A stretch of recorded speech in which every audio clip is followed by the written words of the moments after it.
Chers amis, nous vous saluons au nom du Seigneur Jésus-Christ alors que nous reprenons contact avec vous par la chaîne Milky Way, la voix du roi ou la voix royale, à la lumière des actualités et dans des temps comme ceux que nous vivons aujourd'hui.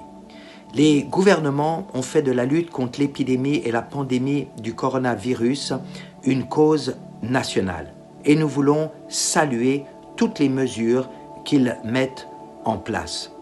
Dans des temps comme ceci, il est important de faire appel à la fois à la responsabilité collective et à la responsabilité individuelle. Collective parce que cette cause nationale ne peut être menée à bien que par l'ensemble de la population. Individuelle parce que l'ensemble de la population n'est rien d'autre que la somme de la responsabilité de chaque individu. Dans ce contexte, nous appelons chaque chrétien, chaque croyant à faire preuve de la plus grande discipline en suivant toutes les précautions et toutes les mesures qui sont mises en place pour combattre et lutter contre l'épidémie et la pandémie du coronavirus. Nous voulons le faire non pas parce que nous craignons, nous ne devons craindre sous aucun prétexte, mais nous voulons le faire pour protéger les populations les plus vulnérables. Mais ce n'est pas le seul appel que j'aimerais faire aux chrétiens.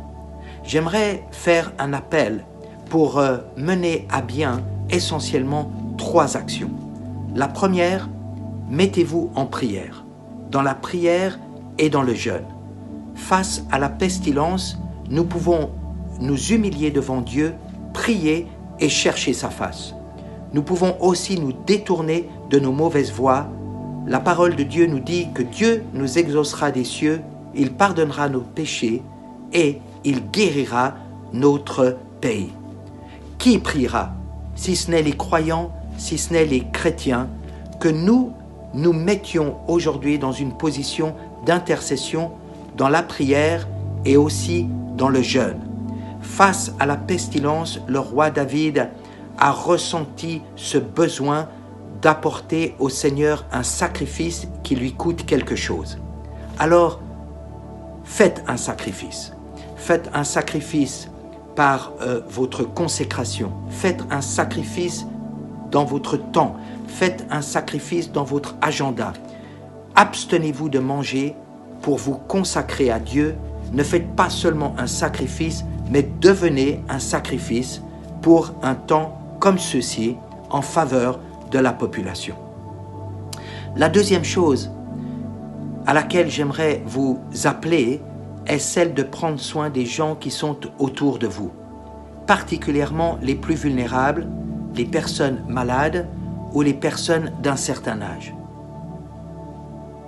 Prenez des nouvelles d'eux et faites tout ce qui est en votre possible pour les entourer et pour les assurer, le cas échéant.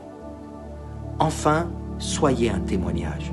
Soyez porteur du message d'amour, de paix et de justice qu'est le message de l'évangile du royaume.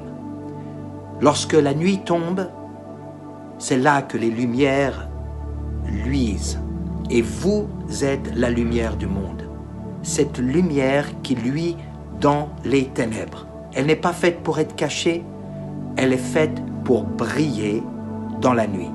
Alors, brillez dans des temps comme ceci par votre témoignage. Le témoignage de l'amour, le témoignage de la paix et de la justice de Dieu, c'est là la démonstration et la manifestation du royaume de Dieu sur la terre parmi les hommes. Soyez porteurs d'un message d'espoir, soyez porteurs d'un message de bienveillance envers votre entourage.